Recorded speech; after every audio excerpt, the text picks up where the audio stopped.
Our top story today of a very different kind. I want to ask you if you heard these names today. Savita, Deep Grace, Nikki, Gurjit, Udita, Nisha, Neha, Sushila, Monica, Navjot, Salima, Rani, Navneet, Larseami, Vandana, Sharmila Devi, and Coach Syod Marine. Have you heard these names before? Well, you should, because they have scripted a slice of Olympic history of a kind that is unique. India's women's team reached the Olympic semi-finals for the first time ever, upsetting the mighty Australians 1-0. This was a team which came last in Rio. Today, they're on the verge of an Olympic medal. The team, led by Rani Rampal, produced a gritty performance and won against the world #2 side against all odds. The whole nation is singing Chak De India, but this is the real story, not the real one. And it's our top story tonight, a story to bring a smile. India, a country where cricket takes center stage over all other sports. And yet, it is hockey that's the talk of the town right now. And why not? The Indian women have pulled off one of their most memorable victories ever in Olympics history. Remember Chak De India? In the movie, Indian Eve's triumph over the Aussies against all odds. And that is exactly what happened in the quarterfinals of the Olympics. Gurjit Kaur's solitary goal was enough, as India caused the biggest upset in the tournament, beating pool toppers and three-time Olympic champions Australia. A special victory for the nation. Australia had conceded just one goal in the tournament before this game. But the Indians held on to their nerves and did not allow them to dominate. India managed to keep the Hockeyroos at bay all through the match, highlighted by the fact that they kept out 9 penalty corners from the world #2 side. It was India's goalkeeper Savita Punia who produced saves time and again to deny the Australians. India showed a great mix of aggression and strategy throughout the game. They thwarted Australian attacks skillfully, especially in the last quarter, when Emily Chalker's side desperately looked for an equalizer. But the job is only half done. India need another victory in the semis to confirm a medal. And they'll now take on world #3 Argentina, who knocked Germany out in the first quarter-final. A tough battle awaits India in the last 4. But let's hope the Indian women can come through that challenge as well. Sports Bureau, India Today. Those smiling faces should be etched in memory. I read out some of the names, but there is no bigger name at the moment in Indian hockey than that of Rani Rampal, the captain of the team, the queen of Indian women's hockey. Rani's story is a story of remarkable social ability, the power of sport to lift people out of poverty and social stigma. This is Rani's moment. Listen in to her story. She is the queen of Indian hockey, the leader of a bunch of highly motivated players who have crossed a frontier that no other women's hockey team ever has. Rani Rampal and her fellow warriors scripted history in Tokyo by storming into the semi-finals, beating the highly reputed Australians, winners of 3 Olympic golds. For Rani Rampal, it was the pinnacle moment in a life that's only seen struggle. मेरा just एक ही target था कि मुझे घर बनाना है, उसके लिए मुझे हॉकी खेलना है. सो मैंने उस ड्रीम को लेके जो है वो हार्ड वर्क किया टोटली. हर दिन मतलब ग्राउंड में जाके सिर्फ यही रहता था कि मतलब जब मेरे को लगता था कि नहीं यार आज मैं बहुत थक गई, सो मुझे अपना सिर्फ घर याद आ जाता था कि मेरे घर में इतनी बारिश होती है तो कैसे पानी आता है. मैं अगर उस सिचुएशन को चेंज करना है सो मुझे वो करना पड़ेगा सब कुछ. Coming from a small town, Shahabad Qasba in Haryana, Rani not only faced poverty but also social stigma. हमारा समाज होता है, हमारी सोसाइटी होती है, समटाइम्स वो हमारे पेरेंट्स को प्रेशराइज करते हैं कि लड़की है इसको घर से बाहर निकालोगे आपको बैड नेम लेके आएगी. सो मेरे लिए बहुत बड़ा चैलेंज था उस टाइम पे हॉकी शुरू करना. Rani's father was a cart puller and mother worked as a domestic help in people's homes. In the patriarchal society she grew up in, her parents were constantly told off for letting their daughter play hockey in t-shirts and shorts. Her parents were even threatened with social boycott. जो लोग विरोध करते थे, आंख मिलाते हैं आपसे, उस समय जो आपसे विरोध करते थे, अब आंख मिलाते हैं, हिम्मत होती है बात करने? हाँ जी, आंख मिलाते हैं। हम खुद उन्होंने बच्चे अपने आप हॉकी के अंदर डाल रखे हैं, वो तो चीज़ भूल गए। कि मैं बहुत ही एक पुअर फैमिली से बिलोंग करती थी कि मेरे जो फादर थे वो रेड़ा गाड़ी चलाते थे। सो मुश्किल था कि मैं हॉकी खेलूं, लेकिन मेरे जो कोच हैं सरदार बलदेव सर, उन्होंने मेरे को बहुत ज़्यादा मेरे कैरियर में हेल्प किया उस टाइम पे। Fortunately for Rani, her parents fueled her ambition with moral support. मेहनत तो उसने अपनी जिद के ऊपर करी है जी। स्कूल में जा कर थे, स्कूल में बच्चे खेले कराते वहाँ से, तो बच्चा को देख देख कर उसने जिद पकड़ी, जिद के ऊपर उसने हॉकी खेल ली। In 2017, Rani Rampal bought a house for her family, and today, shelf full of awards tell a story of what sheer grit and guts can achieve. But the Queen won't be resting yet. A podium finish in Tokyo will be the ultimate reward for a woman who battled the harshest of odds to reach the top. Bureau Report, India Today.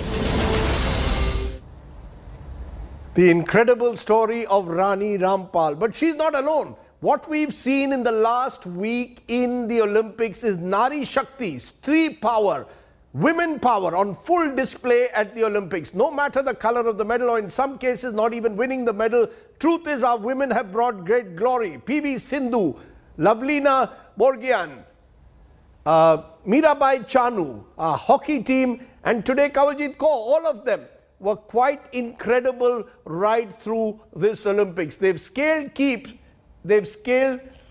peaks that have not been seen before. So quite incredible what they've all achieved. And that brings me to what I want to make my talking point today. Is this the greatest team showing ever by an Indian woman team in the history of post-independence India? Have our women now broken all glass ceilings in sports? Is this in a way a 1983 moment for Indian women's hockey in particular? I'm joined by Diana Edulji, former captain, Arjuna Award winner from the Indian women's cricket team, former Indian captain, Nisha Millet, former Olympic swimmer, Neha Agarwal Sharma, former table tennis champion and an Olympian, and also with the OGQ, the Olympic Gold Quest, Meer Ranjan Negi, former India women's hockey coach, the film Chakde in a way based on him, and Boria Majumdar, our man on the spot, consulting editor, and he's there late in the night in Tokyo, and I really appreciate you joining us, Boria. But this is a day like never other, and for someone like you who's chronicling Olympic sport, is this in a way the best day that you've seen in Olympics in terms of an achievement of a team in the last 20-30 years of Indians in Olympic sport since our men won a hockey gold? Against all odds, yes. I mean, if I will say the last 24 hours has been defining for our campaign. Sindhu started it, the men added flavor to it, and the women sort of just, that icing on the cake, the cherry on top. You asked if this was the 1983 moment. It will be, provided they get a medal. Otherwise, it'll come close because they've already broken barriers to beat Australia. They got the wooden spoon in Rio, and Rani is a very close friend. I've chronicled her career, followed her, tracked her. Before the Olympics, the day it started actually, I sent her a message saying, don't go, are you going for the opening ceremony? Don't go because of COVID. And we were just chatting, and I said, Rani, give it your best. You are one of my favorites. She wrote back to me saying, Sach mein? Sir, आप women's hockey follow करते हो, इतना closely करते हो. You remember we got it to the India Today conclave. Today, when that team beat Australia, from all parts of the ground, they were running in, they were crying, they were shouting, the Chakde songs were being played, and the Australians were in shock.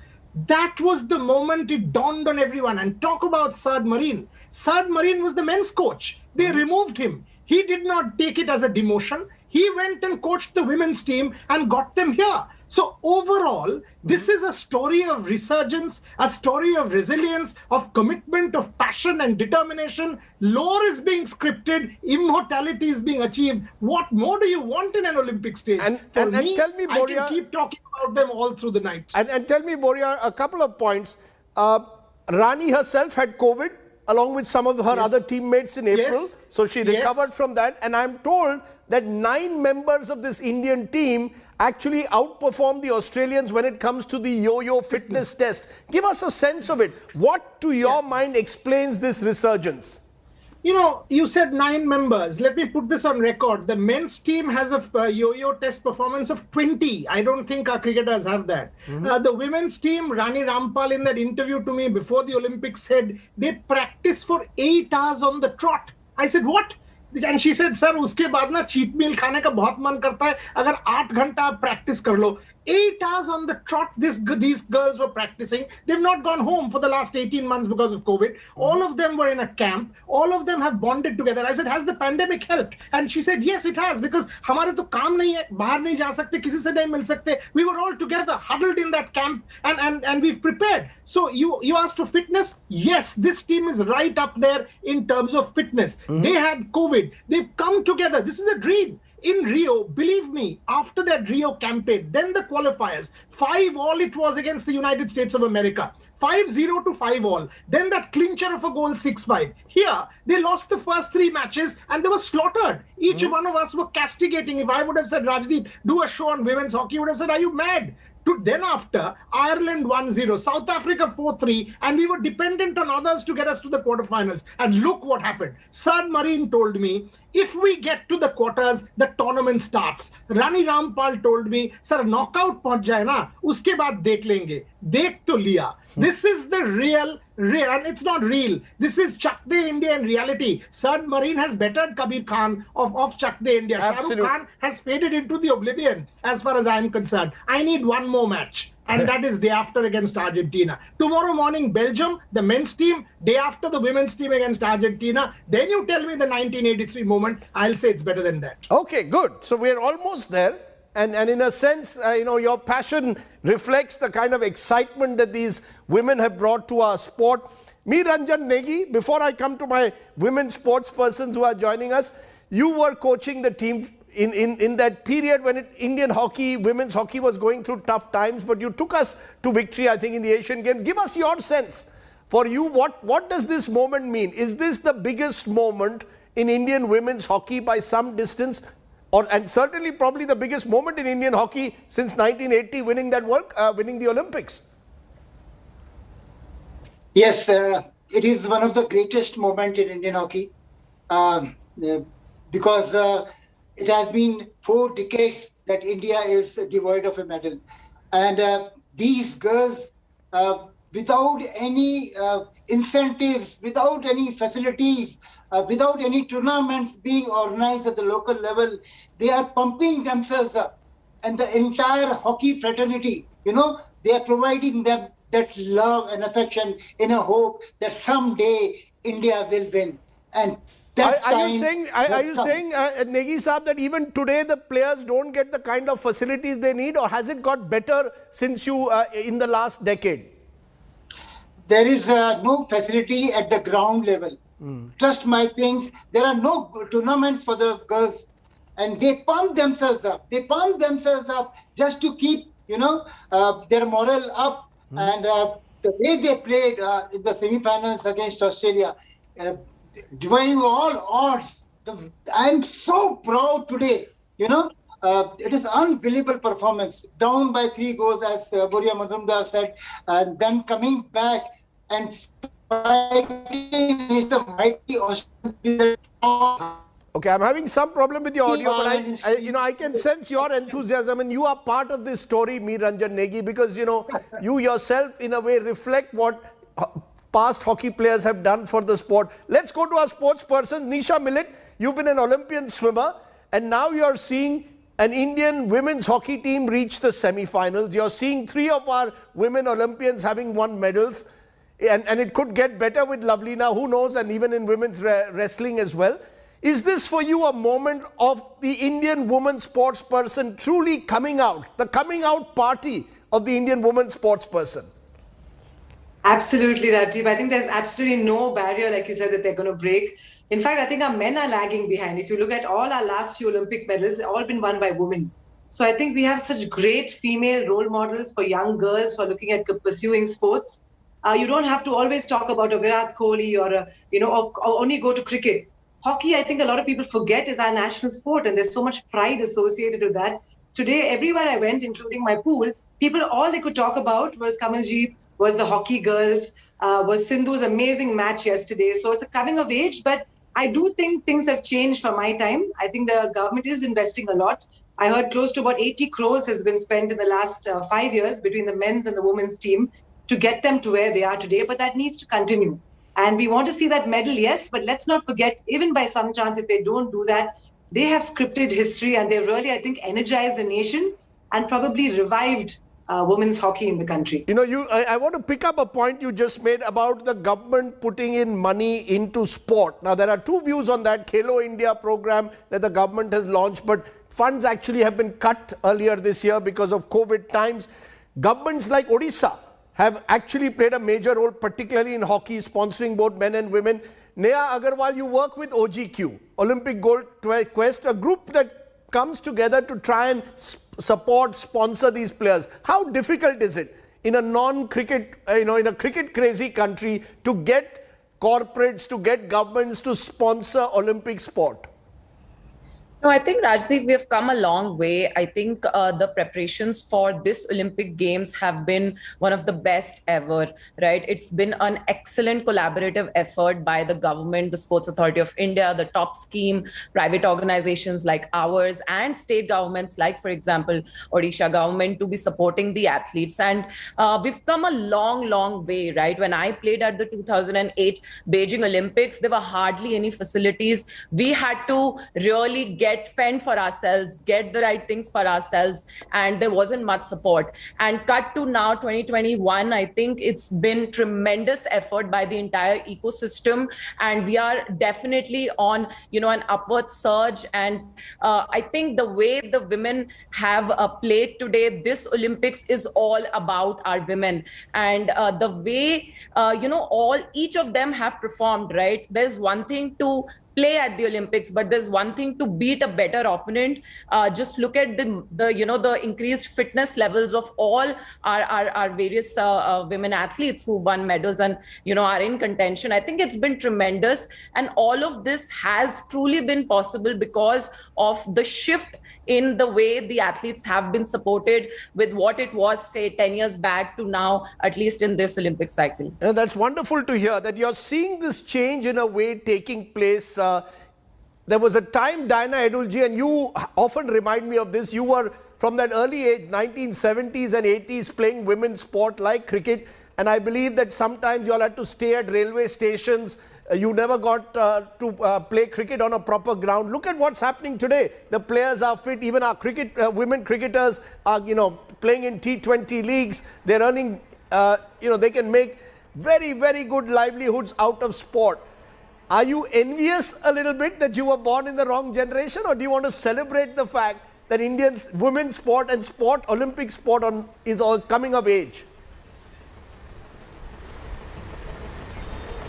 No, I'm not at all envious. I'm very happy that we as women cricketers who started off in the early 70s have laid the foundation, and our struggles are now paying results with the women's team doing well. Coming to your question, have you heard these names of women's hockey and you read out the full team? Let me tell you, as sports officer of Western Railway, I recruited two of these girls, Navneet Kaur and Deep Grace Ekka. So I'm very, very proud today when I saw them, and I've been following all the games they've been playing. The first 3 games they were outbeaten completely, and to come back with this performance in the quarterfinals, into the semis against Australia, holding on to that 1-0 from the first quarter till the last, 9 penalty corners saved. I think Savita did an excellent job. What's the biggest change, Diana? What's the biggest change that you've seen? What's the biggest change you've seen from the 70s and 80s when you started playing cricket or indeed, and to what's happening today? What's the biggest change in the last 20, 30 years? Is it just the sponsorship, the support? Is there something, what's the X factor that's changed? It definitely is sponsorship. It is also media. Electronic media has played a very big role. In our time, there was hardly any electronic media. So that is very important. For women's cricket, when BCCI took over, that was the turning point. 2017 World Cup into finals at Lord's with a full house. 2020 March, when we played the T20 World Cup in Australia, 86,000. These are the turning points of women's sport. Sponsorship is coming in, definitely. Yeah. The IPL, we have the T20 League Challenge there for the women. So it is there, but we need to still, you know, in Olympics, it is a different ball game completely. It's a multi-game event. So we have to also keep persisting on these teams. We do it from Olympic to Olympic. In between period, there is a lull. There is a lull, but even that, we are not a very sports-loving nation. Sure. You know, I think you make an important point, which, you know, Boria, there are two ways to look at it. One is that the glass today is half full in the manner that we've already got 3 medalists, all women, the potential of a couple of more. The other way is, look at the other countries. Look at where China is. Top of the league, 29, 30 gold medals. We are way behind. How do we see it? The glass is half full versus the glass is half empty. Firstly, don't give me the Chinese model. The Chinese model is not India's model. I mean, we cannot just put somebody at gunpoint and say, go play. So China is not India's model. Maybe the British model. 1996, they had 1 gold medal. 97 lottery funding came in. 2012 London, 29 gold medals. So it's a 15-year cycle. Our cycle has started. Real money has started to come in. Sponsorship has started to come in. You asked what has changed. The change is mindset. The change is collaborative effort between the public and the private sector, the media, the coverage. I mean, you know, if anybody comes and tells me this team, this Indian contingent lacked facilities, absolutely not. They got the best facilities, and I'm putting it on record. Will they get it between now to Paris? 200% they will. Our shooters will. Despite a dismal campaign, they will get the best facilities again because they are youngsters. They'll get better. The point is very simple. In the Olympics, you will always have an imperfect day. The trick is, as Abhinav says, to be perfect on an imperfect day. If you are able to be perfect on an imperfect day, get sports science in. What we are still lacking is sports science. Get sports science in to blend with the money, with the potential, with the infrastructure, with the mindset, and you have a top team. India has started the process. The process will get to another stage in Paris and perhaps get completed at LA. It will not happen overnight. And if you start saying, oh, you know what, why 5 medals and not 50? You will not get that deal done. You will get that deal done in the Commonwealth, in the Asian Games, in the Youth Olympics, in the Olympiad. So go to Paris. So it's a progress. You're saying it's a step-by-step process. It's not a big bang event. It's a step-by-step process that eventually reaches. And you gave a good example of Britain, a country which was struggling in the 1990s but is today among the top performers. You know, one of the interesting aspects, and Neha Agarwal, Sharma, since at OGQ you deal with a lot of the sports persons, is look at their stories. You know, look at Rani Rampal. Father was, pushing a cart. Mother was a maid, was working as in several homes, cleaning utensils, and where she is now. And a lot of these girls are coming from the smaller, remote towns of the country. They're not coming from necessarily the big cities, with a few exceptions. Is there something to that? Look at the Northeast, which has become, in a sense, an engine of change with the likes of Mirabai, Chanu, Lavlina. Are you all looking at particular areas, in a way, as the future growth areas, or particular sports, like the British concentrated on swimming and cycling? Are you all looking at particular sports to sponsor and promote Olympic sports? Yeah, see, to your first question, if you're looking at particular areas, the answer is not really, but the real answer is actually that the talent lies in the hinterland, right? In your cities, a Bombay or Delhi, it's difficult to find athletes who would have the hunger and, the fighting spirit and the motivation to, wake up every day at 5 a.m. and train that hard. That hunger and the fire lies in that kid in the rural India, where they don't have that and they want to get to certain level. So I think that's where the real talent lies in. And to your second question, yes, I think concentrating resources on a few sports where we have the talent, we have some culture, we have an ecosystem, and we also have the potential to win many more medals is something which we have adopted. Look at the other top countries, right? Most of them are winning maximum medals from only 4 sports. What does it mean, right? You have to concentrate support. So which are those Indian sports? Which, according to you, Neha, are the Indian sports where we can go on to Olympic glory? As I said, the British chose sports like swimming and cycling. Which are the ones that we should choose? Yeah, so it's definitely has to be wrestling, boxing, weightlifting. You've seen, of course, Mirabai is an exception, but what an athlete. Badminton's given us 3 consecutive medals in the last Olympics. And, of course, the women's hockey team has done incredibly well. And even for them, OGQ is not into team sports, but the government has really invested a lot in hockey, right? When nobody really believed in it. So and we have been concentrating support in these particular sport, and also to, the outliers, right? You have to also look at the talent at the junior level. You have to look at most of the talented athletes.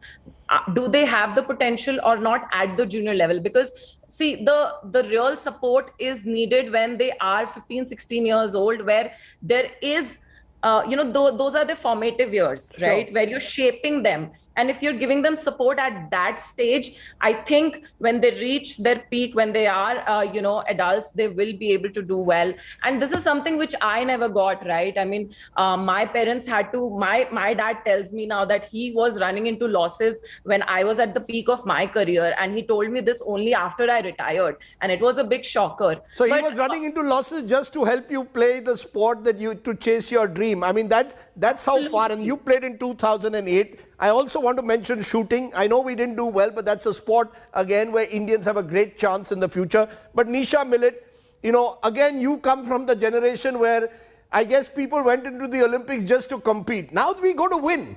I mean, that's the big difference again, that there is this, the point that Boria made, there's a self-confidence. There's a new assertion of Indian sport in a way. Again, where do you think that, what's the X factor? I think it's just inspiring our kids and, like you said, instilling the belief in them that they can do it. Not just the girls, but the boys as well. And it starts off with them watching the Olympics, watching someone who inspires them. That's how I got excited. I watched the Barcelona Olympics, saw one of the world champions and said, I want to be just like him. I want to be an Olympic swimmer. And I eventually became one. But here you have people looking at Sindhu winning, and Chanu winning, our hockey teams doing well. And they're thinking, when I speak to my 7-year-old twins, I say, do you want to go to the Olympics? They're like, yeah, you went, so of course I want to go. So for them, it's just so natural. The conversation has to be like, I can do it. I can do anything that I set out to do. And yes, maybe the hunger is more if you come from a tougher background where you really had to work for it and fight for it. At the same time, you look at an Abhinav Bindra who led a very, what do you say, a very a life full of excess probably, or where his father could afford to put a shooting range in his backyard. So it really isn't about where you come from. It's that hunger within and how much you're willing to sacrifice to get to the top. Absolutely. I just want to say, my father played Test cricket for India, and he's still the only Goa-born cricketer who played for India. And he said that he had the fire in the belly, which I didn't, because he wanted to make that journey from the small town to the big city, and sports was a way of social mobility. We're seeing it all around us, Diana Edulji. That's really the magic of sport today. I'm seeing it in the cricket team. We're seeing it across all sports, women and men. These stories from the small towns. That's the great Indian story, Diana, in a way. Absolutely, I agree with you. If you see even in women's cricket, Shefali Verma is from a very small town, and she's come up, watching Sachin play, and was an idol who she wanted to follow. They struggled a lot to get into the cricket, and these are the things which inspire you a lot, But as I said before, it has to be continuous, Now, if Sindhu has won a medal, you'll see a lot of sports shops will be selling badminton rackets. Afterwards, it will die down because there is no other. Because of this COVID, we've hardly had any Commonwealth, Asian Games and all that. So that will, in those times, Commonwealth Games and Asian Games, we do excellently. Come Olympics, we are there now, slowly improving, but we have to be consistent. And as my previous speaker said, we have to concentrate only on a few games. We can't have such large contingents going and just for a holiday. And we have to have games prioritized so that we can get medals in those games. And shooting is one there. It is a very costly game, the rifles. Sure. You make an important point. Yeah. But Boria, I just want to understand, and I think Diana just said this, how many people will actually pick up a hockey stick or a badminton racket come tomorrow? Once, the cricket series starts Wednesday against England, then there'll be the IPL, T20. Will we be back to being this cricket-obsessed country? We have this 2 weeks of Olympian favor, and then we'll be back, back to our national obsession. I actually don't think so. I mean, I don't think so. I mean, come Thursday when the first test match happens and Lavlina Borgohain takes center stage at the Kokugikan Arena, and if she beats Busenaz Surmaneli of Turkey, I think despite Virat Kohli getting 100, Lavlina Borgohain will be your national headline. I mean, I have a 7-year-old. When I met Sindhu yesterday, and she's a friend, I asked her for her match jersey, and here it is. She presented it to me with my daughter's name on it. I'm going to give it to her because my daughter messaged me yesterday saying, Sindhu ma'am won. This is the inspiration.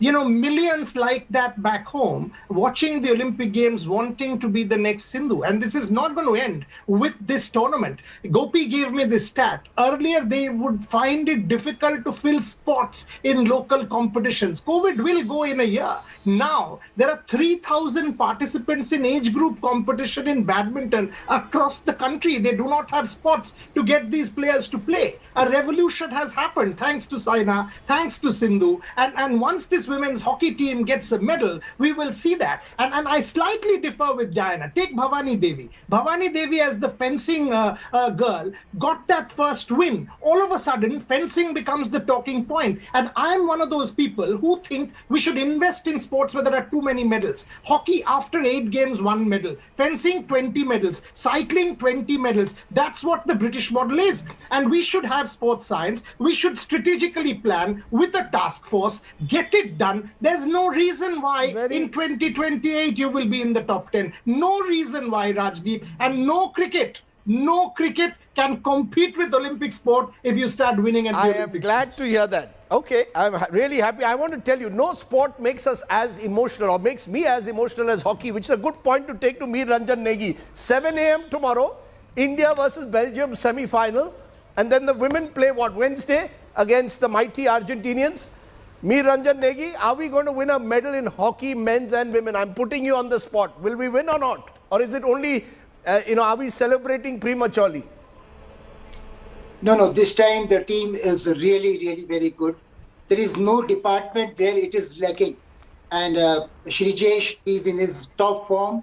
And so are Rupinder Pal, Harmanpreet, both the track flickers. Our midfield with Manpreet is really batting very well. He's the backbone of the team. And the forward line, they are playing so well. So there is no lacuna in the team in a way. And I am very hopeful that tomorrow the team, although they are world champions, we are going to give them a run for the money and we'll definitely win.